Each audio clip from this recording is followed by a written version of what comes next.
G'day, my name's Matt Grimwood and this is our first home buyer's guide produced by Heritage Media. So we're at the finale of this first season. We've spoken about everything from finding your first home to applying for your first home buyer's grants, getting your finances sorted, putting an offer in the last episode, and now we're going to talk about settlement. So joining me today is Sarah Wheeler. Sarah Wheeler is an award-winning real estate agent. She works for Wisebury Heritage Real Estate and we're very lucky to have her joining us today. So let's dive right into it. Sarah, Matt, thank you for joining me. Thank you. So can you give us a bit of a rundown on where your journey in real estate started? Sure. 2011, I started in real estate. I was actually working in a pub and I was at university for PR and journalism. Right. And off the back of a bet or a dare to get my face on a signboard, I decided to get into real estate and Right. I'm still here. Yeah, wow. Interesting. Yeah. So today's episode is all about settlement and the final process of buying a home. So as in your experience, what do you think labels a property or a home as a good first buy or a good first home for people? Yes. Yep. Good question. I think when searching for your first home, it's really good to have an understanding of what it is that you're after. Yep. But then realizing that you're probably not going to be able to tick all the boxes. Yeah. So I know for myself, when I bought my first property, the most important thing to me was the area. Yep. Because I knew that whatever I purchased, I would be able to make it my own over time. Yep. But I just knew where I really wanted to be. Yeah. Yeah. So make a bit of a list and then, knowing yourself that you're probably not going to be able to tick all of them. Yeah, exactly. Having an idea of what it is that you're after, Yep. but not being so obsessed with the list either. Yeah. Yeah. And it would change as well, looking at budget and relationship status and families or what size family you have and stuff like that. Yeah, absolutely. Budget plays a massive role. Yeah, Because yeah. unfortunately you can't buy something if you can't afford it. Yeah. True. Very true. So budget is very important. But I do find that most people that we actually take out to properties, they will start with quite a list. Mm-hmm. And what they end up buying is completely different to what it is that they actually set out to buy. Yep. Yep. Reality kind of sets in. Yes. Yeah. And you get the feeling. Yeah. Yep. For sure. So once you've put an offer in on a home, Yep. we spoke about that in the last episode. When you put an offer in, how do you know if that's accepted and how do you know if it's gone on to the next stage of the process?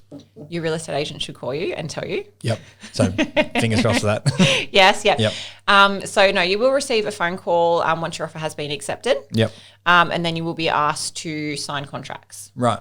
So how long is that process after your offer has been accepted before they kind of invite you in to sign on the dotted line, I suppose? Yep. So my advice would be that as soon as you do have an offer accepted on a property, that you should be signing contracts and putting down a 0.25% deposit to go into a cooling off period. Yep. There's been far too many times that I've seen someone get excited about their offer being accepted.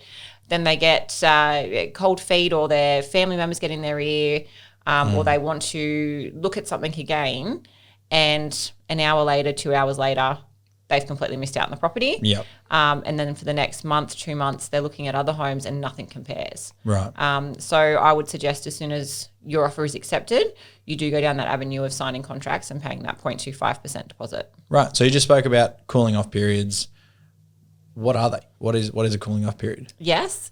So when you are purchasing a property, there is two different avenues to go down. One is just your solicitor exchange, which means that you don't have a hold of the property essentially, Yep. Which isn't something that I recommend to anyone. Yep. And I would say 95% of our properties do actually go through a cooling off period. Mm-hmm. So essentially your offer is accepted. You pay a 0.25% deposit and you sign contracts. The owner signs contracts. Once it's dated, you do enter into a 5 or 10 business day cooling off period. Right. So are there the only two versions of the cooling off period, is 5 or 10 days, or can it be like a whatever? Look, I prefer just a 5. Yep. Yeah. We do understand that at certain points in time, the banks may be a little bit slower and there might be a holiday period in between where you do have to do a 10 business day. Yep. But throughout the process, if you are, I guess, proving to the owner that you are going through your searches, you are speaking to your conveyancer, you are doing your pest and build, you are organising a valuation, if you do need an extra couple of days for your formal loan approval to come through, they're usually fine to grant you an extra few days. Right. So you're better off starting off with the 5-day cooling off, and then if you really need it, they'd be able to push it potentially. Yep. Yeah, because you've already paid that 0.25%, Yes. which is like a good grace fee sort of thing. Yes, yeah.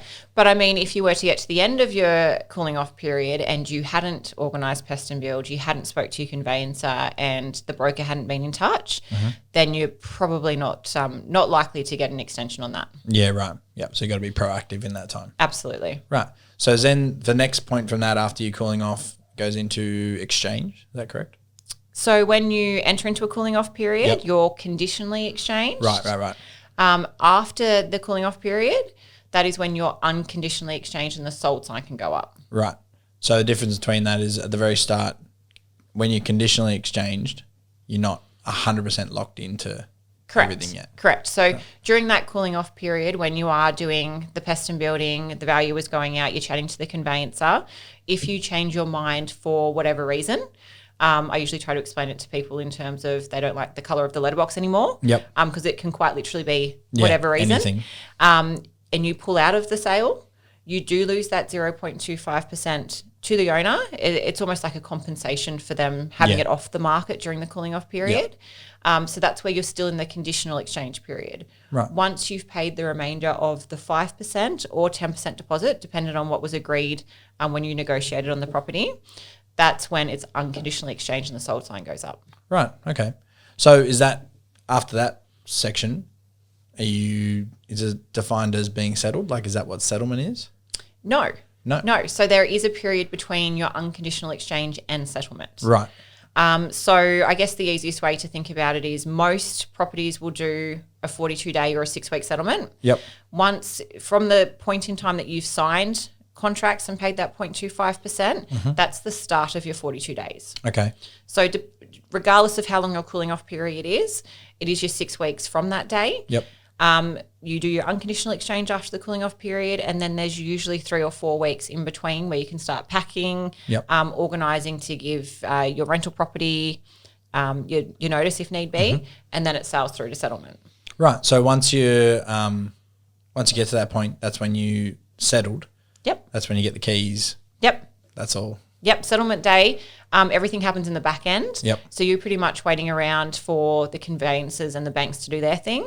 And then you get a phone call saying you're ready to pick up the keys. Right. So in that last process, is there anybody else do you need to get involved? Obviously you got your conveyancer sorted. Yep. Doing your finances and all that sort of stuff. Is there anyone else you need, for that process, that last bit? No. Right. I mean, it's always handy to have your electricity set up. Yep. But aside from that, everything's pretty much taken care of for you. Right. Oh, and you're removalists. Unless you're doing it yourself, of course, you're removalists. Yep. Unless you got a few friends you want to pay them a carton of beer. Yes, absolutely. No worries. So do you have any advice for people who are at this point in the process? They've just put an offer in and it's been accepted and they're about to go into exchange? Yes. My suggestion would be to make sure that you do sign the contract as soon as possible. Yep. Your agent isn't trying to lock you into anything that you're not, I guess, wanting to do. It's more for your own good to make sure you don't miss out on the property. We do find that a lot of family members and friends will get into your ear because they're all real estate experts once an offer's been accepted. Yep. So we do find that a fair bit. And to also keep in touch with your agent. So if there is anything that you do think of, even if it may seem silly, we do understand that we do this every single day. So there might be something that we might not think to tell you and it's running through your head. Yep. You're not buying a fridge. So whatever it is that pops up, ask your agent and they'll be able to answer it for you. Perfect. So thank you very much for joining me on this. What's the best way for people to get in contact with you if they've got more questions or if they're interested in buying their first home? You can visit me over at the Wisebury Charmhaven office next to the Secret Cafe or give me a buzz on 0421 866 531. Perfect. Thank you very much for joining me, Sarah. It's been very, very informative.